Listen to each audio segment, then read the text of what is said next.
Hello guys, మనకి అరుణాచలం ఎక్కడ ఉంది అనేది చాలా బాగా తెలుసు. సో దాని గురించి కొంచెం డీప్గా నేను చెప్తానన్నమాట. మనకు కూడా అంత తెలీదు, కాకపోతే చెప్తాను. ఫస్ట్ ఆఫ్ ఆల్, మనకి లింగాలు అనేవి దర్శనం అవుతాయి. 14 కిలోమీటర్లు మనం నడవాలి అరుణాచలం చుట్టూ.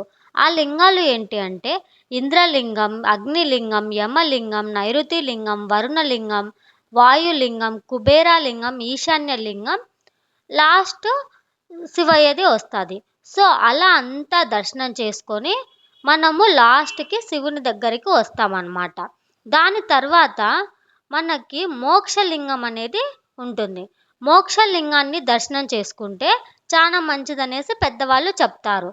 ఆ మోక్షలింగం ఎక్కడ ఉంటుందంటే ఈ సిక్స్త్ అంటే 6వ లింగం దాటిన తర్వాత మోక్షలింగం అనేది ఉంటుంది.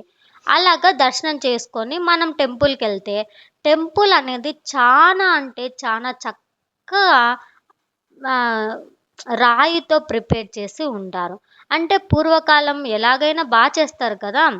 సో అలాగా ప్రతి చోట అమ్మవారు కానీ ఏ స్వాములు కానీ ఏదైనా డిజైన్ కానీ చాలా అంటే చాలా నీట్గా అతికిచ్చి పెట్టినట్టు ఉంటుంది అక్కడ. అస్సలు ఏది కూడా తీసిపోయినట్టు అసలు ఏమీ ఉండదు. అది ఎప్పుడుదో టెంపుల్ అయినా కూడా చాలా చాలా అంటే నీట్గా ఉంటుంది అనమాట.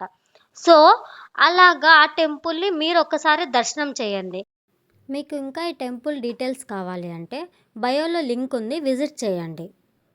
డీటెయిల్స్ అన్నీ వస్తాయి. మీన్స్ టెంపుల్ ఎక్కడ ఉంది, ఎలా నిర్మించబడింది అనే దాని డీటెయిల్స్ అన్నీ యూట్యూబ్ లింక్ బయోలో ఉంది.